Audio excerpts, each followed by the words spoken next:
جو صاحب ایمان ہے اس پر لازم ہے کہ منافقوں والی ان صفات سے بچے۔ تو ہم یہ کہتے ہیں کہ بھئی اگر آپ نے چہرے پر سنت رسول سجائی ہے تو آپ اس قسم کی اخلاقی اور عملی کمزوریوں سے بچ کر رہیں تاکہ کسی کو انگلی اٹھانے کا موقع نہ ملے۔ مگر میں یہ عرض کر رہا ہوں کہ یہ تو ہر مسلمان پر لازم۔ ہم نے یہ دیکھا کہ بہت سے لوگ جب داڑھی والوں کا نام لے کر اس قسم کی بات کرتے ہیں تو حقیقت میں مقصد یہ نہیں ہوتا کہ تم جھوٹ سے بچو، تم اسمگلنگ سے بچو۔ مقصد داڑھی کو نشانہ بنانا، داڑھی کا استہزاء، داڑھی کا استخفاف، داڑھی کا استحقار، اس کو ایک ہلکی چیز بنا کر پیش کر، داڑھی والے ایسے کر، داڑھی والے ایسے کر۔ بھائی ہر طبقے کے اندر اچھے لوگ بھی ہیں، برے لوگ۔ میں یہ نہیں کہتا کہ سارے داڑھی والے صاف شفاف کردار کے حامل ہوتے ہیں، سارے داڑھی والے جھوٹ سے بچتے ہیں، لیکن کیا آپ یہ کہہ سکتے ہیں کہ سارے داڑھی والے اسمگلر ہوتے ہیں، سارے داڑھی والے جھوٹے ہوتے ہیں، سارے داڑھی والے وعدہ خلاف ہوتے ہیں؟ تو اس بنا پر صرف داڑھی کو نشانہ بنانا، لوگوں کے دلوں میں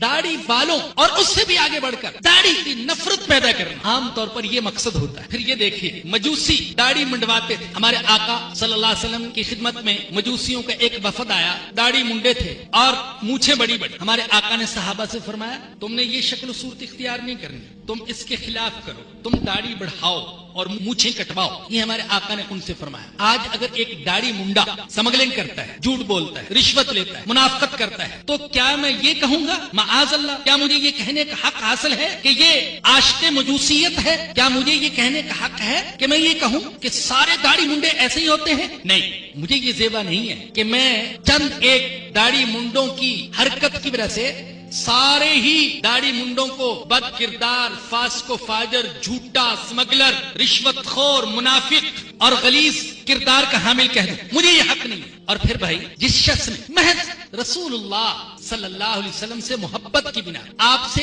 عشق کی بنا، آپ جیسی صورت بنانا چاہیے، اور وہ جانتا ہے کہ حضور کی تو داڑھی تھی، میں بھی داڑھی رکھوں تاکہ حضور سے میری مشابہت ہو جائے، اگر اس سے کوئی غلطی ہو جاتی ہے تو یہ کیسے جائز ہو سکتا ہے کہ آپ اسے عاشق رسول کی بجائے عاشق ابو جہل کہیں؟ سیدنا آدم علیہ السلام سے لے کر حضرت محمد الرسول اللہ صلی اللہ علیہ وسلم تک کوئی ایک نبی بھی ایسا ثابت نہیں کیا جا سکتا جس کی داڑھی نہ ہو۔ کئی لاکھ جو صحابہ کرام تھے ان میں سے کوئی ایک بھی ثابت نہیں کیا جا سکتا جو کہ داڑھی منڈواتا ہو۔ میں کہتا ہوں جن اولیاء کرام کے ذریعے سے اس بر صغیر میں اسلام کی روشنی پھیلی ہے اور ہمیں دین کی نعمت ملی، وہ خواہ اس بر صغیر اور ایشیا کے کسی بھی خطے میں گزرے ہوں، ان میں سے ایک بھی میری نظر میں ایسا ولی اللہ نہیں ہے جس کے چہرے پر داڑھی نہ ہو۔ تو داڑھی کا استخفاف اور داڑھی کا استحقار اس طریقے سے کیا گیا۔